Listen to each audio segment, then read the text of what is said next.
can take some time to tell us a little bit about who you are and some of the work that you do. Take it away. Okay, there's going to be a fair bit of this. Yeah. Am I on? Yeah. Yeah. Hi, I'm Farrell Racette, and I realized in the talking circle and introduction that I actually didn't say where I was from.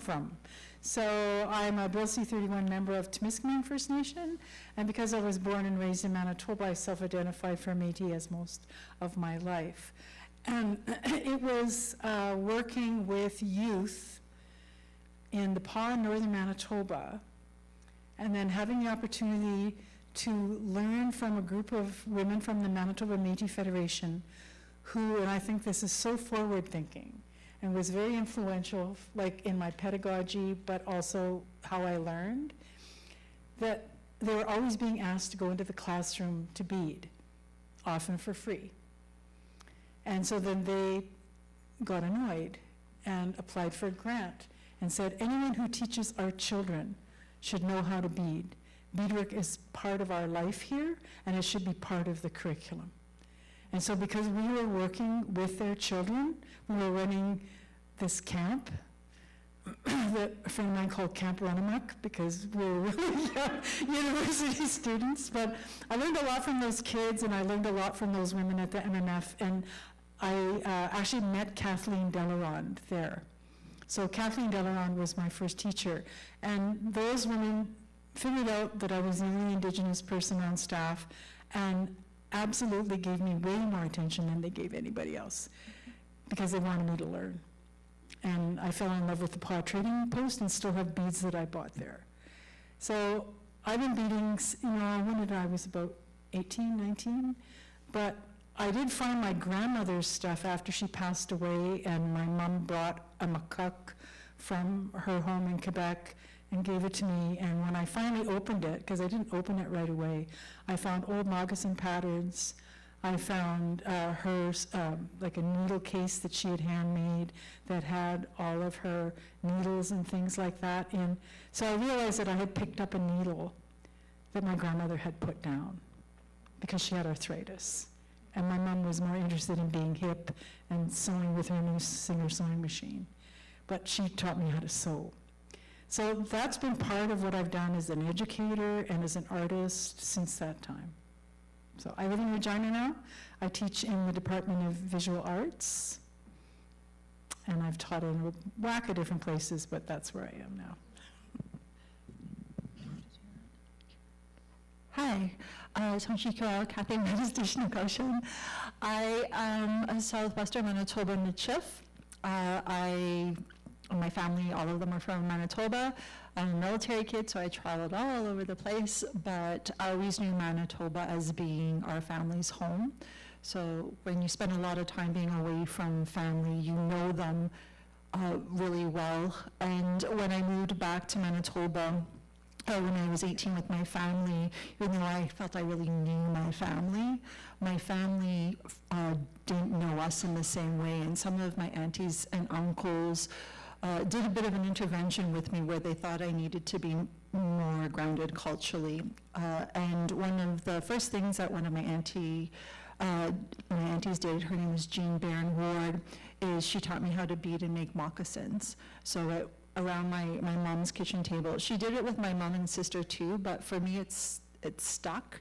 They're way more talented and better sewers than I am, but it was something that just helped me exhale and be grounded and be really proud of who we are, and so I'm so grateful to her, and I've been beading ever since, teaching workshops and beading my way through being a curator.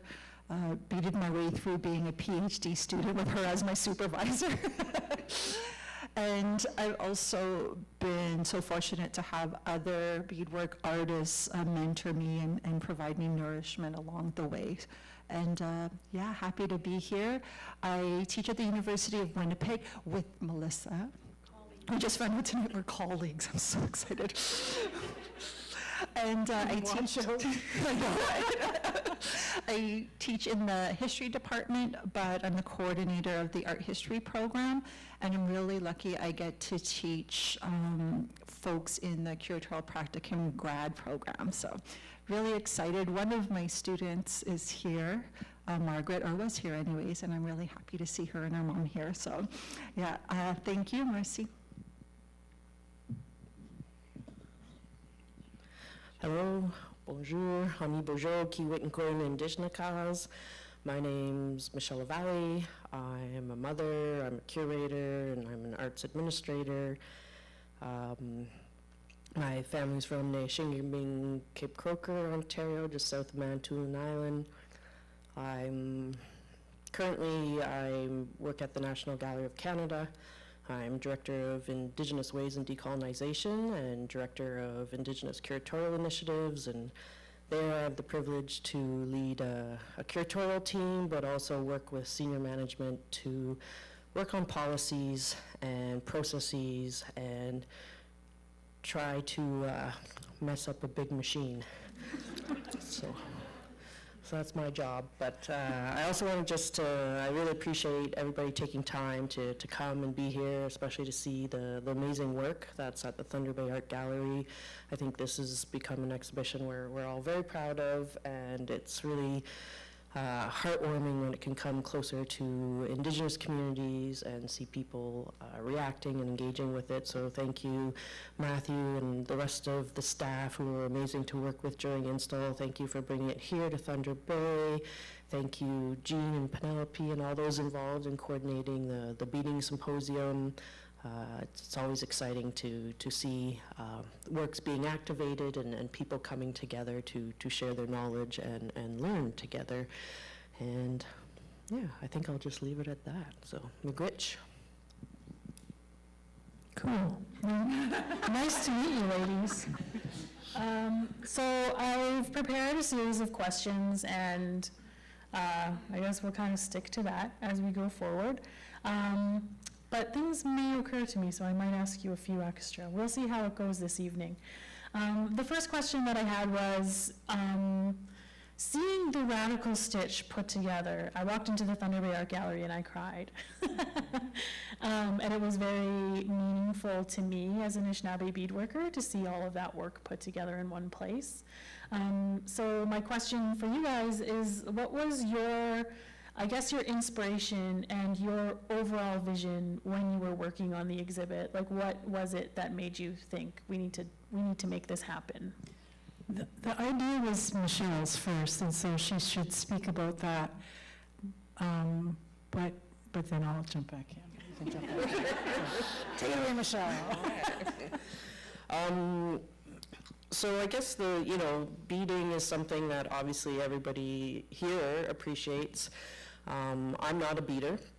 That's important to know. My colleagues are. Okay, I've made You 4 pairs of you make earrings. nice earrings now.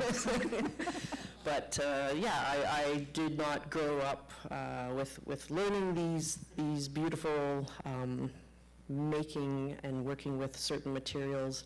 But I have always appreciated beadwork since I was young, and when I became a baby curator, always taking note of works that I would see, and really disappointed to not see them getting the recognition and respect that I think the makers deserve, and that the pieces deserve as well. The amount of care that goes into the making, the amount of skill that goes into the making. And so when I applied for a job at the Mackenzie Art Gallery in Regina, a beading show is one of the 3 shows that I pitched to them. And then many years went later. I was at the Mackenzie Art Gallery for about 10 years, but when I left, I still it was on the books. It was on the books, which just means it was scheduled to happen, but I left the gallery for another opportunity, and then it wasn't until the 3 of us were able to connect and kind of revitalize that and really work together to kind of see it through and see it come to fruition. And it was really exciting for me to be able to work with my colleagues who, we all have known each other for a long time, but this for me is the first time working with each of you in such a way, and it's been such a pleasure and learning experience. So I don't know, what else you want to say, Sherry? I know when we first had our first conversation, so it's like, did we have a vision? No. Except we did. But we kind of had 3 different visions that coalesced. So I think the first thing that I brought up in our first meeting is I wanted it to be big, right? And I wanted it to recognize our beading paths across the border, and to recognize the beaders on the, in the U.S. like Jamie Okuma, Terry Greaves, Marcus Ammerman, Elias Not Afraid, Johnny Whitehawk, because that beading knowledge crosses that border. We're very aware of each other, and also the knowledge has moved, not exclusively by the Powell Trail, but that's been a, important way for the knowledge to go across. So I know that I wanted that. And for quite a long time, the working title of the exhibition was The Big Ass Beading Show. Because I think it was Michelle said, yeah, well, let's do a big ass beading show. And so that was like, seriously, we even had envisioned the billboards. we had a whole concept, right? And I thought maybe we should tone it down a bit. I think for myself, just as having been raised with beads, starting later in life, but also being raised around the beadwork of my aunties and whoever was gifting my family work, I was really interested in how we could create a big ass beading show that was really intergenerational, and that I think we talk about presenting just the excellence of contemporary beadwork artists, and that was key. And for myself, just because I benefited from intergenerational knowledge transference, my hope was that we could offer that and be really cognizant of how things are now. So sometimes we curated this through COVID using text message. Social media played a really important role in how we did this, so really thinking about some of us learned sitting around a kitchen table. For some folks, the kitchen table is YouTube or a university classroom, and all of that matters, and we're all part of this really incredible, important motion. And for me, contemporary beadwork artists really kind of guide many of us. So yeah, just to express gratitude. And gratitude for the beaded love that is out there for all of us. And it was hard for us to select artists. Our first list was over 100. We still share images, texts, and Insta-net. We're still looking. But that was going to be my next question. It's such a big show, and there's so many beadworkers out there that are doing really great work. How did you? Was there a process? How did you end up choosing who you chose? Just a process. I think we all knew beadworkers that we wanted to bring to the table. And so because we're from different regions, we've had different experiences. So I know, because I lived in Santa Fe for a year, I got a chance to meet quite a few of the US-based artists. And there's a couple of Saskatchewan artists. Kathy and I both know Janine Crouchy, who's here. And, Michelle had the artists that she wanted to bring forward. So in a way, we had artists that we wanted to bring forward. There were actually artists who didn't answer my email. So if that's you, I tried. And then, and then there were,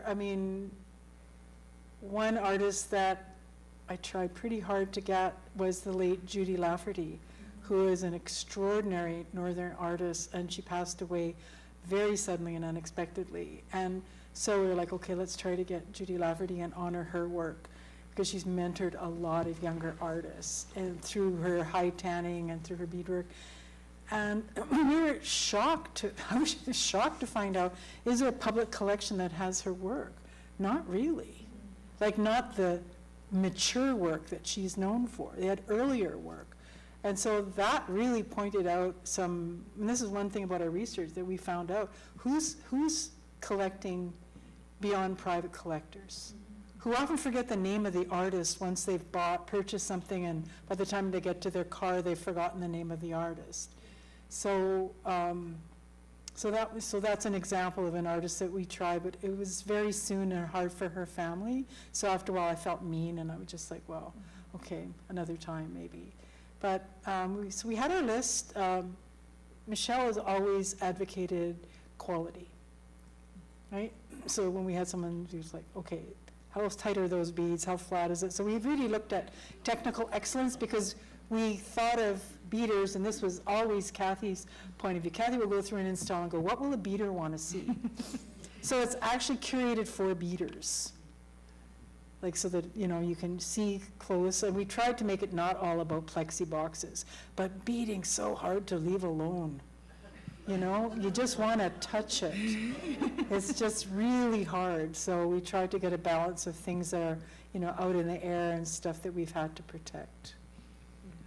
And I think with that include a diversity of beading techniques and types of art. So that was really important to show that, and thinking of what bead workers would appreciate and everyone else as well. So I think that was important for us to show. And also there's beads, not beads, contemporary art in the show too. So how do those little tiny prayers feed contemporary artists who don't necessarily work with beads the way that many of the artists do in the show? So we're thinking about just the impact and the importance of beads for contemporary artists and for so many of us, and at this point in time. But yeah, this show, I mean, I don't know, we had an extremely long list, and it was painful and it was hard, and it took many visits because it was hard. We were attached to the list we made, and it was hard to see it go down because the reasons some people were taken off had nothing to do with the quality or the meaning of the art. They gave us a number. Mackenzie Art Gallery gave us a number of what was feasible, which is fair and understandable. And so, yeah, it took a while, but we got here, and we're grateful. Yeah, and I think it is important to recognize it was never meant to be a survey exhibition, although we were cognizant to want to have kind of, you know, emerging to established to a certain degree from many nations across, you know, Turtle Island, and we weren't, you know, there's holes, but I think a key thing was really to inspire beaders who have been, you know, watching some of the more prominent artists. You know, we wanted to make sure we had some of the best who are out there and succeeding right now, knowing that people would want to come and see their beadwork in person, but also things that were unique, looking at artists who were also working with the materials in new and expansive ways, referencing beadwork but not necessarily utilizing beadwork, using different techniques, referencing customary practices, incorporating natural materials to computer circuitry boards. So really the diversity was key, and also is just a glimpse. It's a moment of time. It's what's happening right now. It was very critical to us that it was contemporary. We did have some pressure from various places sometimes to incorporate historical, but that was not the purpose of this show. It was really to advocate for beadwork in its contemporary form and as living works of art, and as living, you know, folks who are carrying forward this practice in various ways. And while some people use it to connect to heritage, others are using it strictly as a medium, but the experimentation and the creativity behind it is really important. I think you can see that in a lot of the works in the exhibition, but also just the tactile beauty. So, you know, if it was up to us, nothing would have a case or be tied to the walls, but it's unfortunately, it's necessary. Put everyone in handcuffs to go in there. Brings me to my next question. Having an entire show dedicated to beadwork, and like you said, it's a very tactile thing, everyone wants to touch it all the time. it must have posed some challenge in, like, from a technical point of view, but also from kind of like a cultural perspective. So I wonder if there were any challenges you experienced in bringing a show like this and working within like a Western gallery kind of space. If you can share some about that. I think actually part of our objectives was just that. Who we included were artists who did bring beadwork from the craft realm to the art gallery. So Ruth Cuthand, Barry Ace, Jamie Okuma, Marcus Ammerman, they brought the work into the fine art gallery, and then there's a whole generation following, Nico Williams, Catherine Boyer, like there's a wave now following that first group.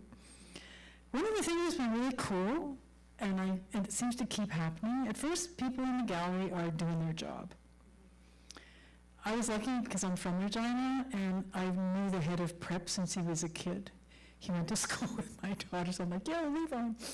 And he's a Cree guy from Callisis. I don't know if anyone's here from Saskatchewan. And so, and it was so sweet because I walked in, and you know how shy he is. So he says, oh, sure. He said like this, took me downstairs. He had pulled every plinth, every possible container, painted everything, and it was just waiting. And I was just like, oh, that's so sweet. And, I knew him, so that was really sweet that he did that. But what happens invariably, and it has happened here as well, is that there's some point where everyone in the gallery is in 150%. Like they're not professionals doing a very good job anymore. Like that's what they always do. I mean, that's like your minimum, right? I'm a professional, I do a really good job, I know how to install and light a show, we're polite to the artists, but they're in 150%. They find money where you don't know where, like at some point it's like whatever you want. Like we'll make it work, we'll figure it out. And that has been really extraordinary to see. So we haven't encountered kind of like institutional barriers, because what gets people is the quality of the work. People start unpacking the boxes and they're like, oh my God. Like I remember our conservator at the Mackenzie, she was like texting me, phoning me, oh my God, you have to come and see this. I'm like, yeah, I know, I've seen it, right? But it just went right to people's hearts in the most amazing kind of cross-cultural way. In Hamilton, there were people from completely different cultures who responded very personally because there's a kind of similarity to some of the stuff. So actually the institutions haven't, like you think working with them, but no, it's been great actually. And we want them there. We want them in that fine art realm. That's what we wanted. Yeah. And I think too, we all have, we've been doing the curating thing for a while, and there is, we sometimes will go, like she said, they got it. There's moments where you know the institutions that the beaded love has come to them and they're committed to the show and to the artists and really to the community. And so that moment, just like when you get the text, you should see the work as they're taking them out of the crates. We have those moments when we see that those who we work with who aren't Indigenous and aren't bead workers, that you can just see it fills their heart and they get excited for the artists in the community. That is a moment, and that's not a moment I've been curating for whatever amount of time. And the other shows, there's been beautiful moments that I've had the privilege of, as well as challenges that certainly always come up, but nothing like this. And I think what it also really speaks to, obviously, is the incredible artists who are in the show, but to everyone who beads and holds this art practice up in a variety of ways. So it really speaks not only to them and how they're valuing the show, but it speaks to Indigenous people across Turtle Island and what we're doing at this moment. And I'm so appreciative that people get there. What do you always say? They bought in, or they got it. Like there's a moment where we're like, we got them, yeah. 200%, they're on our side now, right? Yeah. And it just happens, and it really is the power of the work, which is total respect to the artists, because they create this incredible work. And often you see like an individual piece of beadwork in a group show, or you see, on a small scale, but this is a big ass beading show. There are over 100 works in the show. So that's a lot of work. And seeing it together, like the thing that blows me away, because I hadn't seen this installation. Usually the three of us install, we descend on a place and work with the team. Michelle and Kathy installed this one. I hadn't seen it yet. And I walked in and yeah, I'm just like, oh. And the first thing I saw was Janine's coat and I was like, oh, it looks so good. You know, and then because it was, you know, every installation is different. Like it's not, we're just not laying it down. Every space is different, so you have to tweak it. And I never get tired of how the work wakes up. Like it's alive. It wakes up, and then you can see pieces. I always say it makes friends, or they're having visual conversations with each other. And it's really remarkable. It's like, I never thought that that piece would like that piece, but look at them just shining, right? Like it's just, so, I mean, that's been really, you know, that's been really amazing. I mean, no, I don't know, like curating during COVID kind of sucked. We had planned to do studio visits and travel to different regions, and we had all these ambitious plans, but we didn't cry around about that too long. I mean, we kind of rebooted and like we've Zoomed and we did all this stuff and we used SketchUp. We hate SketchUp. Hate it. But it works. Like it's a tool, right? It's a tool. It gets you to a certain place. But really, it was like our freaking phones, because we can, like, Michelle will see something, what about this? Click, and I've got, oh, cool, right? What do you think of this? And if one person isn't there, then we don't know what to do with this. What do you think? Flash a photo, text the others. Yep, nope, move it more to the right. Like, it's just, we do it, we've done it, found ways, adapted this crazy way of curating, like, via this little telephone thing. But we're still doing it, what, 3 years later? Yep.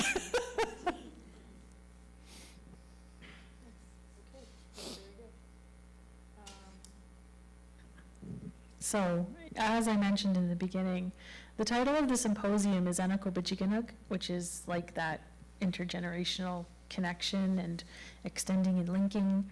I wonder if you see the radical stitch as part of that theme. Like, how do you see it in relation to intergenerational connection? Oh, because there's tons of them. Yeah, I think that's part of what we're thinking too, is this idea of how artists are tying us together, you know, through time and space, from past to present, knowing it's following into the future. Also recognizing the connections within artists in the exhibition, whether it be familial or chosen family or relationships. You know, we have Ruth Cuthan, who taught Judy, who taught Catherine, you know, like... Who mentored Marcy. Who mentored Marcy. So seeing all of that. So I think it's quite poetic when you think about that, and just how the medium, even how it came, you know, into the hands, and you know, it's not necessarily Indigenous exclusive as a medium for sure. Every culture has beads, but it is unique how it has been utilized here. And even pre-contact, now we're using glass beads, you know, other types of beads, but, you know, Sherry wrote an excellent essay, part of the essay in the catalog, speaking about the history of beads in North America, and you know, going from shell to quill work, and you know, just seeing the lineage of medium and how it ties together as well. That was partly in response to, there's always some, usually a gentleman, who, usually, yeah, anyways, will say, well, beads are European, this isn't really Indigenous. And so, you know, I will, right? I mean, it's like actually part of the docent training that I did okay, so when this question gets asked, this is what you say. So I had some of those shells, I had some hands, you know, I said, there, show them that. And then when I lived in Winnipeg, I'm good friends with Kevin Brownlee, who's an archaeologist, and he discovered, he was called in to discover South Indian Lake. It was exposed through water development, hydro development. These many graves came forward. And so at some point the elders said, these, our grandmothers are coming to visit us. So rather than being upset by this, we should accept the visits. And then they knew there was this young Cree archaeologist, and he worked very closely with them. One of the things that they found were thousands of individually drilled pincheries. Pincheries, yeah. And so when you start looking, how long have we had beads, and what forms were they in? Like, we've had them for a long time, and I mean, and the idea that we are somehow tethered to the past, like we never had a new idea for 10,000 years. Like, you know, come on, right? So it's like, I know that, surely I'm descended from a woman who said, cool, I'll take some of those. You know, they're pretty, and they're faster than some of the traditional media, which involves a lot of splicing. You can get a nice long line and, you know, work with that. So, yeah, so that was the one sort of negative that we've had to kind of find a way to circumvent it, right? So let's make it so that the question doesn't get asked, or if it gets asked, it's, because it's usually in a super patronizing way, and it's really hard for me not to slap somebody. It's just, when you heard it 100 times, you're just like, oh, get over it. But sometimes the questions are like super sweet, like in Regina, this lovely, lovely older gentleman came over and he said, sometimes they're glued, right? And I was like, no. But I think he was thinking of the Mexican beadwork where it's pushed into the wax. Yeah. So like, no. So you know what I did? I took him to yours, Nico. I said, no, one bead at a time. One bead at a time. And like, so for some junior beaders, I'm like, you know what you do to make earrings? Julie Anderson. 5 feet wide, right? And this the scale and the size of the beadwork. But yeah, like an awful lot of the work in there is one bead at a time. So the labor, you know, the investment of time, and the many unseen strings, you know, it's all suspended like that. Like, there are, I don't know how many stitches in that room, those rooms. You can't see them, right?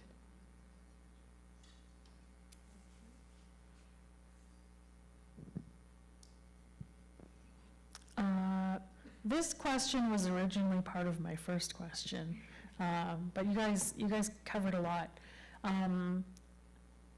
Instead of calling it the Big Ass Beading Show, it became the Radical Stitch. So I know why it's radical to me, but I'm wondering if you guys have your own ideas of what makes the show radical. I think it was Sherry's title, but we remember things differently. I swear, it was Sherry's title, and she named a course that, but she seems to think we came up with the title, and then she named the course. The course was to go with the show that I called her idea. Yeah. I swear. And the Mackenzie Art Gallery, because it was going to be the Big Ass Beading Show, and it was great to see them try to just to change the title. Okay. So we're just wondering, like, it's a very long title. Like, they were trying so hard. They weren't going to say, like, you can't have the word ass in a title, right? So they tried so hard and encouraged us to revisit the title and think about the content of the show. And you did it. Well, I think that when you think about how this level of beadwork, you know, how this level of beadwork developed. I mean, I always talk about this when I teach and stuff like that, but so many Canadians don't realize that we cannot travel freely, we cannot raise our own children, we cannot have ceremony, we could not dance powwow, like, you couldn't even have a round dance in Saskatchewan, I mean, you're like nothing. And part of the suppression of that, and this I learned from Bob Boyer, was that included beading. So making regalia, so whatever form regalia took in your region was suppressed along with the suppression of the dance. And so you have drum groups like in Thunderchild, the pound maker in the Tutusas family. They were one of the groups that, kept that intergenerational knowledge, and so when all of a sudden in 1951 they took that, they did it on the Kimmooch. Like they put all that stuff in the Kimmooch, and then they took it out on, it was never debated, so that's why no one knows about it. It's not in the public record, it's in, just in the Indian Act. So then people are like, oh, we can dance again. We can travel without getting arrested. So then, first thing, like Doreen Jensen told me this, and she's from the West Coast, a very different practice.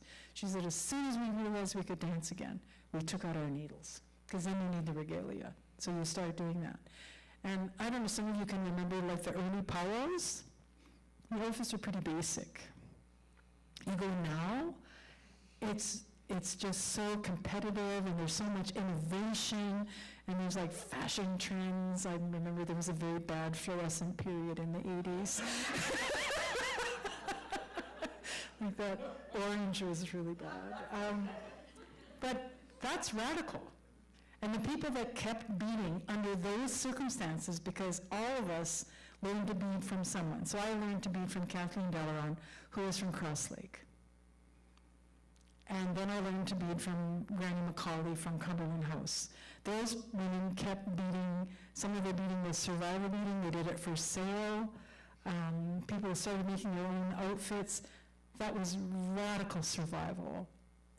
And then so many of the examples that we have in there are also about radical love, because you express so many of those pieces. If you learn more about them, they're about mourning, they're about expressing love, they're about working through loss. Like Sam Thomas's collection, that's all a visual version of a wiping away the tears ceremony after he lost his mom. That's all in his way of honoring his mom. Every time I think of you, I cry. Judy Anderson, honoring her brother who was taken during the scoop, and she never saw him again because he passed away, and it's hard for the family to live with that. So I've beaded through loss. Like, I think healing has become a bit trite. It's not that easy to heal, but beading helps. It helps. Do you want? Sorry, I just cried. You're making us freaking cry. She always does that. There's also funny stuff in the show. There's funny stuff. There's SpongeBob. There's loss in there. All sorts of stuff. But I think the best way I can answer the question is I would reiterate a lot of what she said. And when I think of my first teacher, my Auntie Jean Barron Ward, I only now know why she was teaching me, so she wasn't saying, like, you need to be culturally grounded, kid. It wasn't that sort of thing. And she would say, you should learn this because maybe you could sell things, was what she was saying. And I've been beading for a long time, and I've never sold anything, right? So, but that was what she said, and I think she knew I was never going to sell anything because I really wasn't that great to begin with. But there was a different reason, and I believe she taught me to teach. So she didn't teach me to sell, and she didn't teach because she thought I would be nearly like the artists who are in this exhibition, or others who are carrying this with their beadwork. It wasn't that. It was she figured I could teach it, and she knew I needed it. So when you think of radical love, to have that insight and to not say it, these really blatant words, to send you on a journey where you're going to figure it out, and then you have a responsibility to see if you can be a conduit for others of what they taught. While, my mom's generation, so even though my auntie was a beadworker, they were raised in a town in Manitoba where it was not easy for them. But my grandparents took them to powwow as soon as they could. They were raised going to parts of Sundance, so they were raised with that and told something different the minute they got back into town, right? So to keep beading and to teach others and to express love in very, very challenging circumstances, that is radical. To have that insight and to dream the future and to see what others are capable of. Thank you. That's radical. We see who's going to cry first amongst the three of us. I'm tough. Used to be her, it became me. Okay, you go cry. Your turn, Michelle. Nothing to add.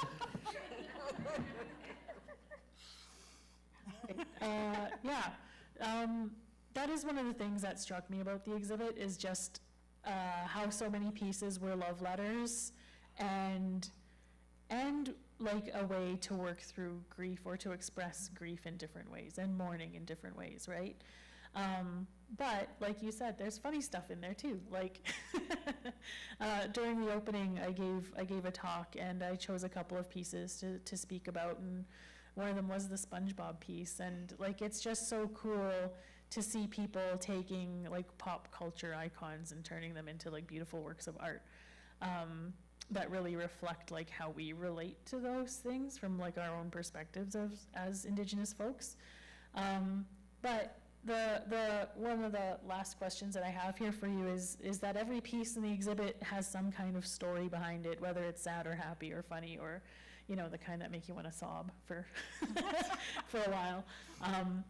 But I'm wondering if there's a specific story either about a piece or about putting the show together that you guys might want to share with all of us. I can share one about Memory Capo, who's an artist from Turtle Mountain, and it took a bit of convincing to have the lender lend us the work, and it was a little bit more complicated at the time, and I think COVID played a role in it being complicated in getting her work across the border. So she decided she was just going to drive it from Belcourt, North Dakota to Regina. And she did it. She drove all night, and she showed up at the opening, or she showed up, I don't know what time. She rolled in at 3 in the morning. 3 in the morning, and then Krista Mallory went to the hotel, got the artwork, and then we had to go to the opening, and it was Family Day at the Mackenzie Art Gallery, so there was a lineup. I think they had 700 people show up at the door. And then at one point, the security guard goes, "Are any of you the curators?" Because we had to go place Memory Capo's work. Like, you had the whole like minutes before. boom, Yeah, open the but door. it was so important to her, and she's a regalia maker, and she's a dancer, and her work's so much about her family. So it was definitely about having her work in the show, but that story was her family's story, and it was about the love they gave her and the love she gave them, that she was willing to drive all night to bring that work, and it was amazing. And she looked so glamorous and beautiful at the opening. I would have been half dead, but she just was amazing. So to have an artist, which normally we don't want artists driving work to the gallery. Like it's kind of, you know, not how things are normally done, but it really spoke to the nature of the show. Somehow we were so appreciative to her. See, and that work actually isn't here at Thunder Bay because the lender wanted it back. So they're owned by the Turtle Mountain Community College. So they wanted it back. And so she's been working on a new one, which will join the show in Ottawa. So we've had things moving in and moving out. People have exhibitions, they pull their stuff out for the show, then it rejoins. So there's been a little bit of movement like that. I think for me, I don't know. Janine was working with me and Kathy on 2 shows at the same time. Sometimes we couldn't remember what beadwork she was doing for what exhibition. So, I mean, that was really special because I've known Janine for a really long time. And also working with Sam Thomas, and while we were installing that group of that sort of collection of work, he's messaging me and saying, "Oh yeah, this is about this is about this," and then he goes, "I've never told anybody this much about these projects." And so it's like we're, just messaging back and forth, and as we're installing it, I'm seeing more, like he's saying, this is what it's about. I'm going, oh yeah, and this is what this is like, this world, and this is the next world, and it's just like, as he's messaging me, like my understanding of the work is unfolding. So that was just as a curator and an artist and a friend, because, that was a really special experience for me as well. I'm not sure. I'm trying to think of a goodie, but there's just lots of things. I think for me, I really enjoy installing the show and being with the work again, and there's a couple works in particular that I've kind of been very involved in installing, and I like that because I don't get to really curate so much anymore, and the institutions I've worked at, generally it's a huge no-no for curators aren't allowed to touch art, so I'm always like, I'll do it. But I'm thinking like Judy Anderson's The Half-Breed book. Oh, I love that one, spending time, literally every time it's installed, I'll set it up, take a picture, text her, do like that. No, the rock's supposed to be over there. And she's like, just get into it and talk with Coyote and, just make it work. And so I've spent hours and hours with that piece at every installation, just trying to set it up perfectly for Judy, right? And having the pleasure to be able to do that for artists when they can't come, and then seeing other artists come in to install their work. And like even here in Thunder Bay, you probably remember, Matthew, the Catherine Blackburn piece, and seeing, six of the staff like panicking, trying to put the case on, and like we had to leave the room because we were just like, I can't watch. Remind us, Michelle, which one is the Catherine Blackburn? It's the headpiece, the antlers with the portrait of her grandmother. That one was hot off the runways for Hamilton. It wasn't in Regina. And I like that about the exhibition too. And it's not the first exhibition I've worked on where we get to see works come and go. Institutions don't generally like that. But it's kind of a way of just, going with the flow, and certain pieces like Scawanati's, one piece that's not here, needed to go into a show in community, so we wanted to respect that and really, respect the artist's intentions for all the works. And one memory I have from Thunder Bay 2 as well was your talk when you're going through, and still makes me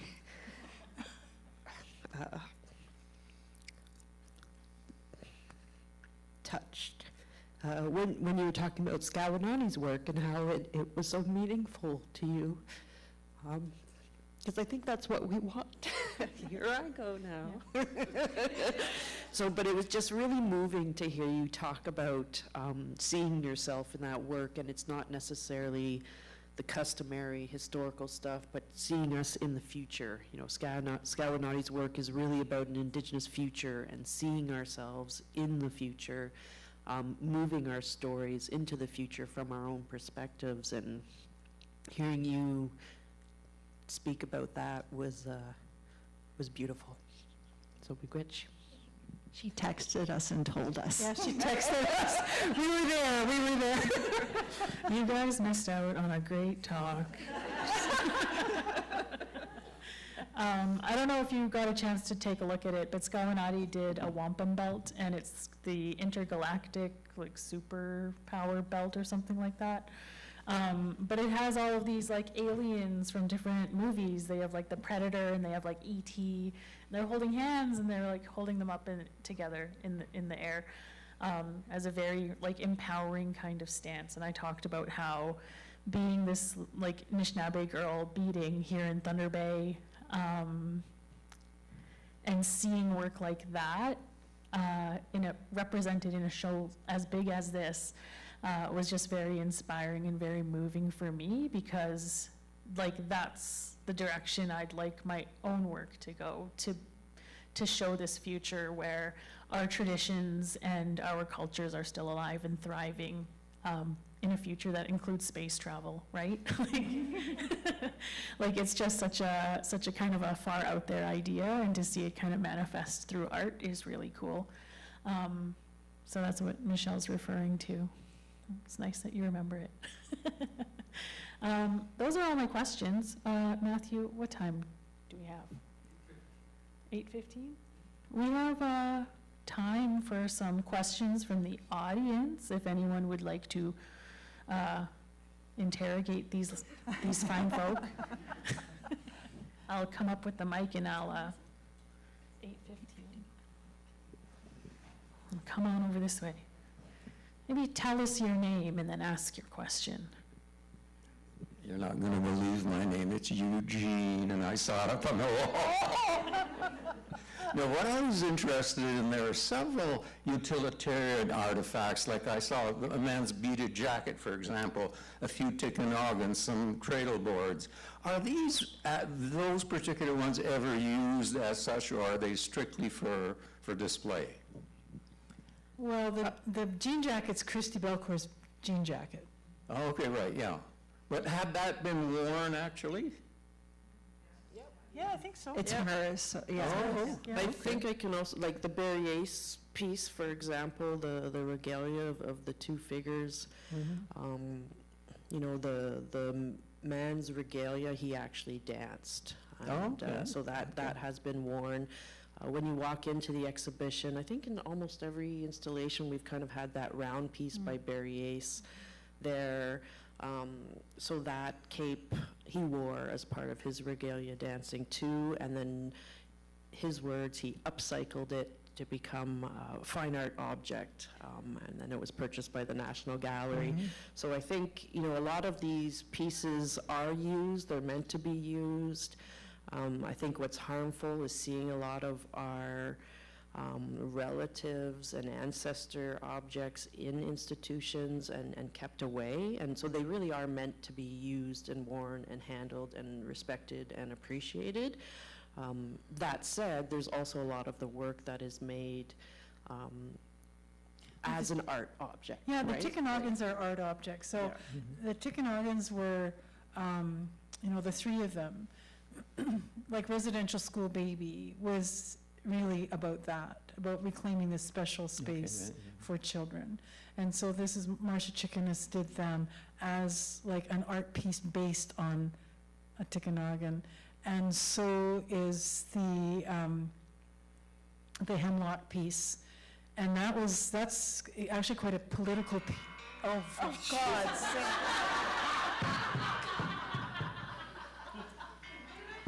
Hold this. It's her mother. It's my mom. We know the ring.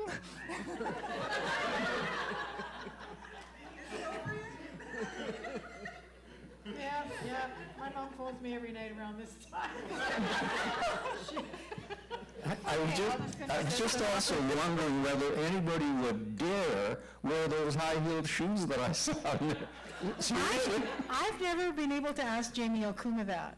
Like if anyone has actually worn those boots, like at some hip New York party, someone actually tripped in those size 5 impossibly, because especially for the boots, like everything is beaded, like the undersole is beaded. The only thing that isn't beaded is the ball of the foot and the tip of the heel. But I call dibs because they're my size. Not the size. And wearing those will really be coming up in the world. Yeah. I think I could fit into Janine Crouchy's coat, just saying. I just asked, I asked her tonight what size it was, because I got my eye on it. But I'll just finish my sentence before my phone call interrupted me. So some of you may be aware that the Haudenosaunee lacrosse teams were not able to cross borders with their passports, and they had been doing so since the 1920s. And so their lacrosse teams were turned away from a couple of key tournaments. And the Hemlocks are from Ganawalge, which has played a role in that international lacrosse scene for years. And they, so on the back, and it's Babe Hemlock and Carla Hemlock, our husband-wife creative team. He does the carving and the woodwork. And so on the back, it's generations from today's all the way back to the game being played in the Sky World. So it's that, just emphasizing that connectivity, the importance of the game. And then on the front, there's a lacrosse stick and a baby's in it, and that's a practice. In lacrosse families, that the infants are put in this, like it's such an important part of the culture and the community. And actually, it's a treasure in the family and the community. So we're really honored that they let us have it. actually. Good evening, my name is Benoit. Beading is a little bit new for me in a sense that my wife is doing it and I'm appreciating all the time she's putting in. And now we see this this big ass show and sorry for the words. And I'm amazed how straight those lines are. Oh. And I'd like to know, is there a trick to it? Like, So would I. I have not achieved that standard. No, these are masters. Okay. These are masters.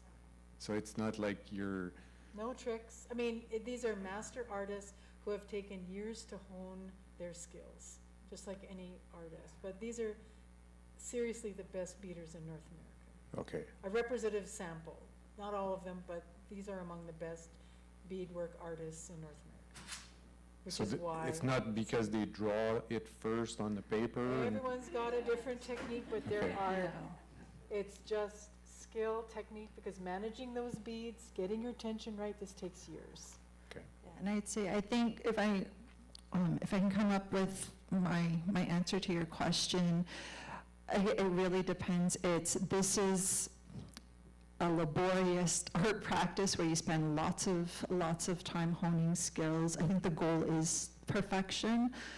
Some artists will put it, I draw on parchment paper, and then sew it on to, my husband does my drawing because I can't draw stick figures, and then I bead and kind of move away from what his drawing is.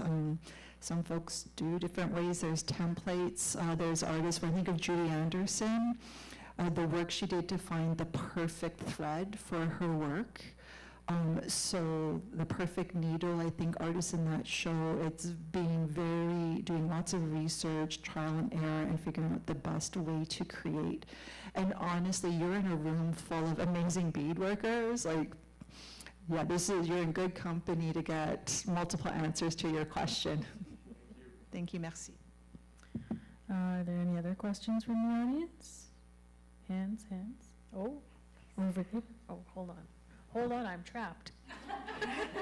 There we go. Hello, I'm Lisa. Thanks so much for this amazing show. I got to see it in Hamilton. I got to see it here. Yeah, those are the two places. And it's just amazing. I think that it, like you said, it's the best, some of the, best beaders. And so it sets this sort of it offers, so much learning and stuff. But I wondered, as makers, and I know, and I'm going to include you in that, Michelle, as beaders, are there anything because I know that, you've all been sort of looking at beadwork for many years and admiring it and stuff like that, but was there anything in this show or something that influenced your making or inspired you particularly? And maybe that's a hard question to answer, but I kind of was curious about that, because I loved hearing the stories that you shared. And then the last thing, that's the question part, and then I had a comment, because the word radical, I remembered this, and I don't know where I remembered this from, but I guess it's like a Latin word or something, origins, but it means roots. It talks about roots. So I was thinking about that as a kind of a element to the show too, the roots of that. Anyway, but yeah, if there's any kind of other stories about something that sort of influenced or changed or inspired your making. I'd say that the whole show is inspiring. It's really, to me, I'm so grateful to get to be part of this show, and I think, so the whole thing for me as a beadworker is inspirational. When I learned from my auntie, so it was a different time, and I think my auntie back in 1990, whatever, truly believed that this art form was underappreciated. There was no YouTube, there weren't workshops in universities, there weren't bead stores the way there are now. So it was a time that I learned that there wasn't a lot of possibilities. There's limited bead colors for my auntie, even back then. I didn't learn to bead with beading thread or beading needles. I didn't bead on smoked tan hide. It was old leather coats that I, cut up. So it was such a different time. So I think for me, that being the origins of my own beading and seeing where we are now, the whole thing's inspirational. And I think for my own beading, curators don't like to answer questions like this, as you know.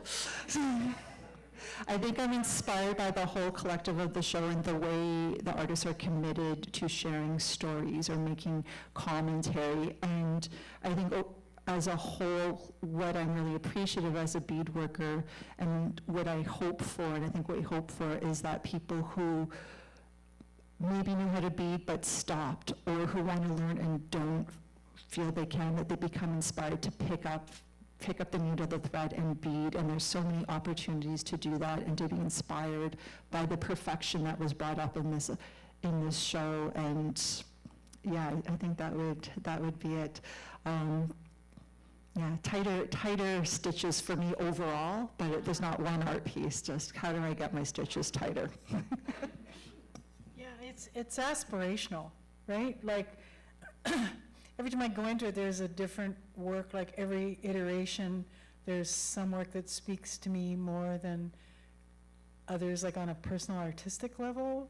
Right now, I'm like, I want flat and tight like Jean Marshall and Janine, because I do floral work, right? And I'm just like, damn, how did they do that, right? So sometimes I'm thinking of myself in my own beading, but sometimes I'm also looking at how, you know, people are challenging forms in imaginative ways that I haven't even thought of, you know, so just getting inspired by the possibilities. So yeah, we don't have any favorites from our 36 children. Yeah, we do.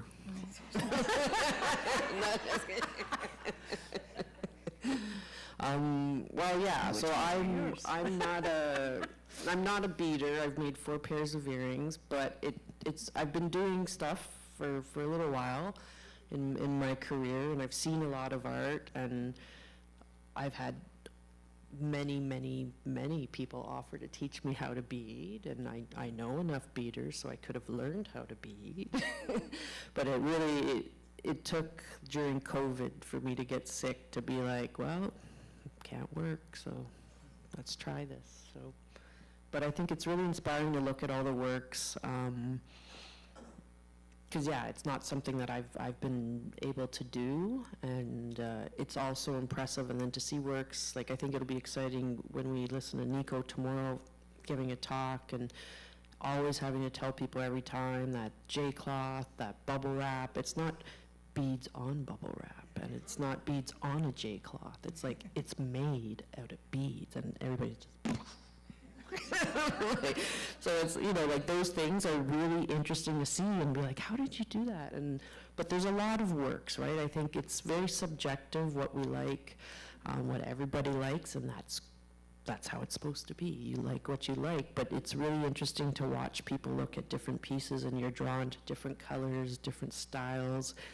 You know, like Haudenosaunee beadwork, the raised beadwork that you'll see on Sam's is, you know, it's incredible. And it's like, I don't know how they do that. I'd probably stuff something, and then I'd probably find a way out. But so for me, it's really inspiring, because I'm not really a maker.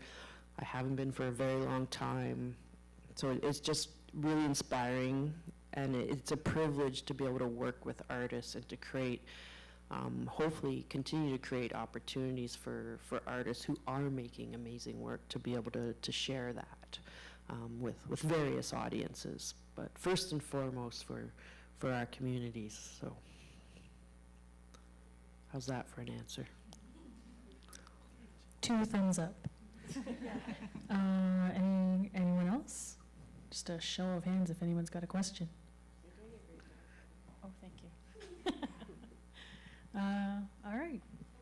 Oh, Penelope.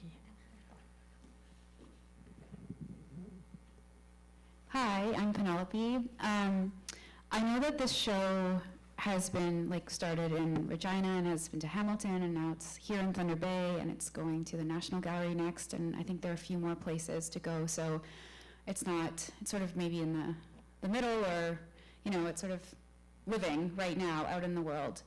Curatorially for you, do you have a sense of the legacy of this show and your work as curators, as a team of curators, bringing this show together? Do you have a sense of the legacy of this show at this point?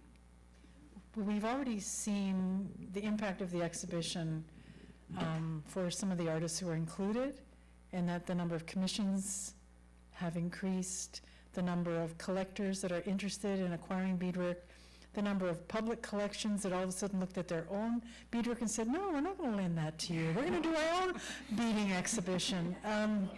So like one example would be the Growing Thunders, who are like a whole awesome beadwork multi-generational clan. And so the Horse Mask is by Joyce Growing Thunder, who is the matriarch, and their family has a touring exhibition right now. So it's like what we've been able to do to elevate, which is what we wanted to do right from the beginning, is like elevate beadwork so that people are paying attention to it. And beadwork is now being shown at the Whitney Biennale. That doesn't necessarily have anything to do with us, but it's just we're part of that lifting up of beadwork artists, and people are, you know, thinking about it. Oh, I have one, I'm going to brag. I don't know if any of you know First Americans Art Magazine. So we were voted #1 out of the 2023 art events in North America.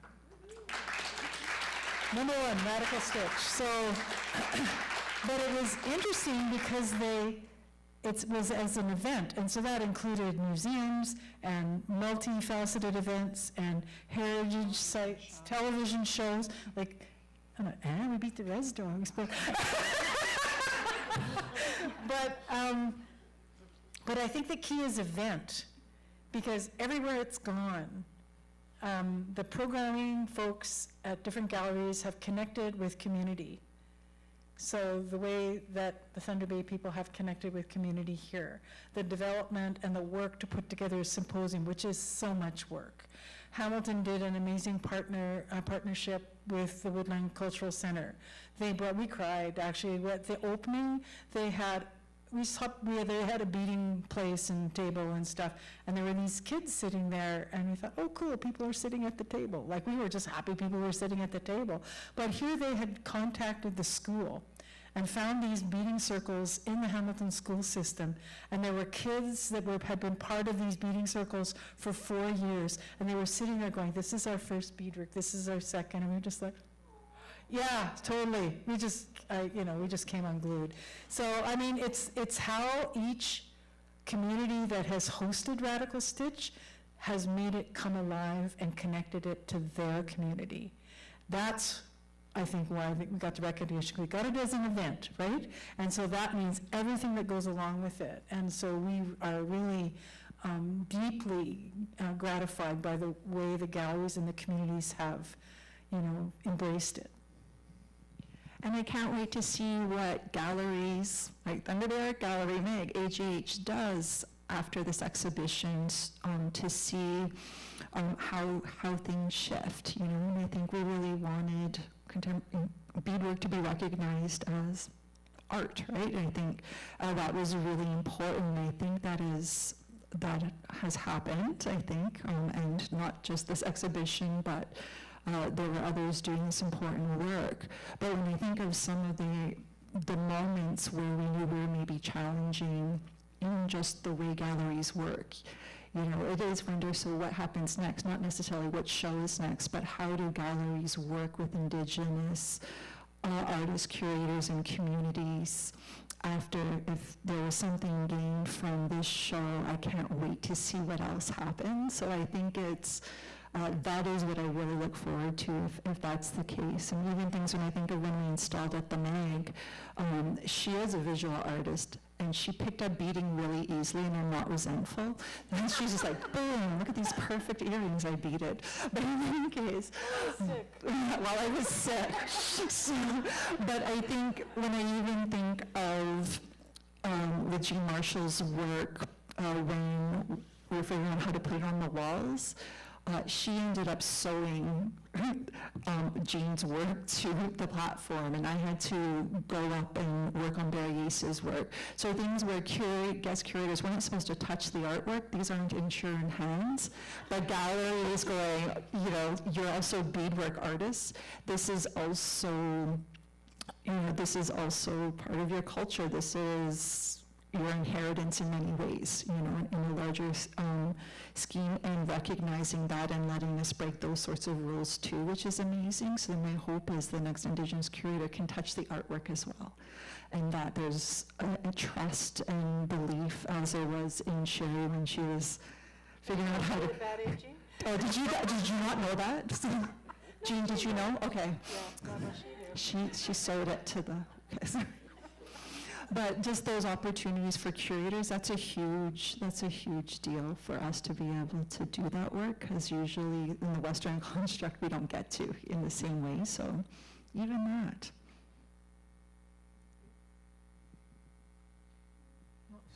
Nothing to add except for maybe just to acknowledge, you know, like, first, thank you. It's a compliment. You know, we're still in it. As you say, it's halfway through, but it's really impactful to see the impact. I'm losing my, not very smart at the moment. But it's great to see people's reactions, right? And to know you are, you know, that's part of the reason we do what we do. And yes, we've been doing this for a couple years. So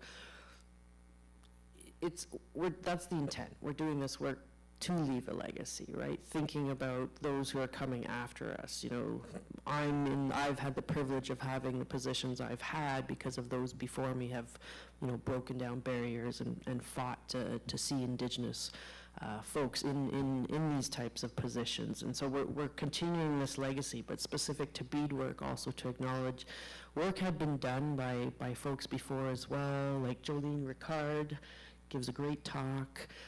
Also talking about, you know, some of the early writers, the catalog, Jean, you were speaking to today. I think it was Deborah you, Deborah Dockstader, no? Or was it Lisa? Lisa. Yeah, you know, so that there has been scholarship and work. I know you and Carmen, you know, you did the Clearing a Path show, Lisa's show, Bead Sewn So Tight, and, you know, the Winnipeg Symposium. So it's all kind of connected, right? And you can't really hold one up over the other, because it really started through this grassroots movement of artists and curators wanting to give prominence. Yeah. So I just thought that's important to remember. Still an awesome big-ass beading show.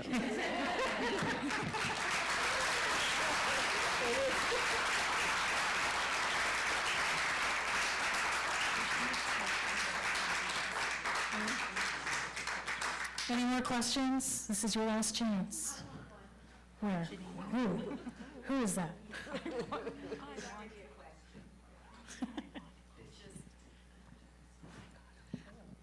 Oh. Yeah. I just wanted to thank all three of you.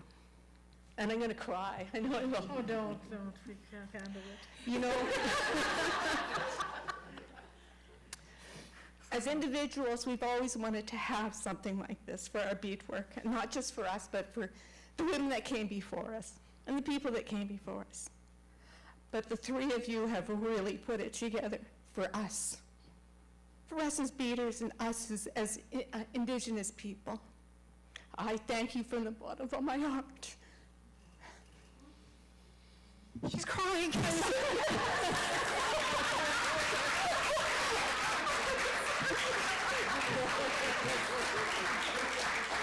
And I think as all beaders, we all feel that way. Thank you so much. Thank you.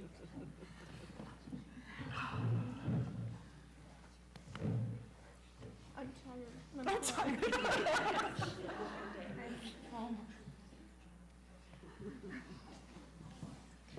What a crazy.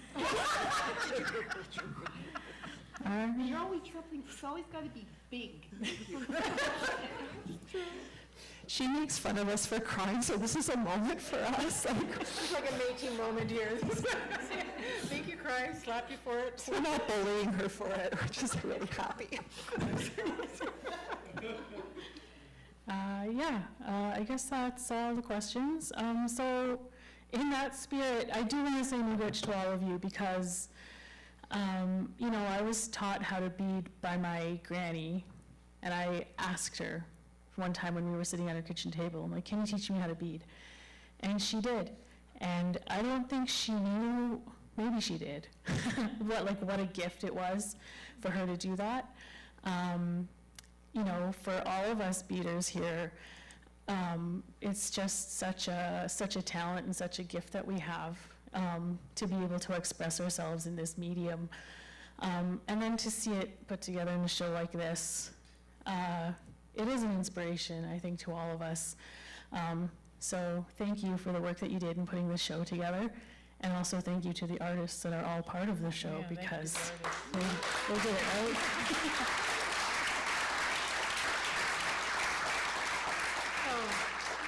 And thank you for your patience in answering all our questions tonight.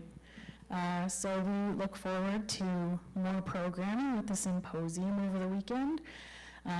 We have public programming available. You can check out the Thunder Bay Art Gallery website for other stuff that's going on. And then for participants, we'll have more workshops happening tomorrow morning. Yeah. Thank you. Thank you again, guys.